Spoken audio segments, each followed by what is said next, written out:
Hey all, இன்றைக்கி நான் என்னோடய விஷன் போர்டை செட் பண்ணேன். ஆல்ரெடி பிரிண்ட் அவுட்லாம் எடுத்து வச்சுட்டேன்.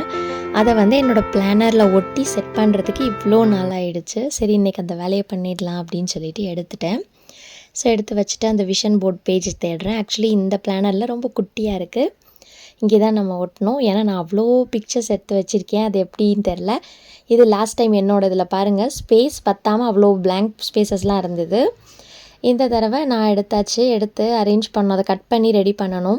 அதுக்குள்ளே பார்த்தா அந்த ஃபோட்டோஸ் எல்லாம் வச்சுருந்துருக்கேன். எனக்கு சாய் குட்டியாக இருக்கும்போது நான், அம்மா, அப்பா எல்லாம் போய் எடுத்த ஃபோட்டோஸ் தான். சரி அப்படின்னு அதுக்குள்ளேயே வச்சுட்டு இதை கட் பண்ண ஆரம்பிச்சிட்டேன். ஸோ நிறைய இருக்க மாதிரி இருந்தது. அதெல்லாம் அரேஞ்ச் பண்ணி எப்படி பண்ணுறது அப்படிங்கிறது தலை சுற்றி போச்சு எனக்கு. ஏன்னா கொலாஜ் அந்த பர்ஃபெக்டாக வராது. ஏதோ பண்ணுவோம் அப்படின்னு சொல்லி தான் பண்ணேன். அப்புறமா ஐடியா யோசித்து என்ன பண்ணேன் அப்படின்னு பார்த்தீங்கன்னா, யூடியூப் ஃபோக்கஸ் பண்ணுறது இதை தனியாக வச்சுட்டேன். இது நான் பேசுவேன். எனக்கு பேசுகிறது ரொம்ப பிடிக்கும். அதனால தான் டீச்சர் ஆனேன்னு நினைக்கிறேன்.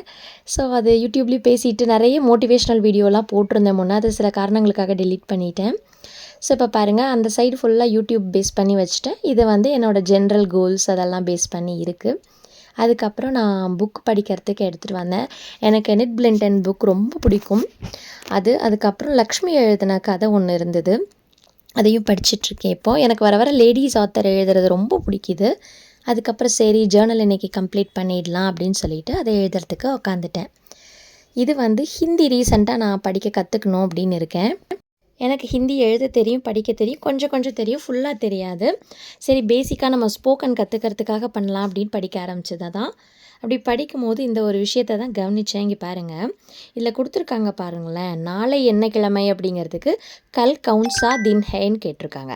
அதே பாருங்கள், கல் கவுன்சா தின் தா அப்படின்னா நேத்துன்னு அர்த்தமா. டிஃப்ரெண்ட்டாக இருக்குல்ல.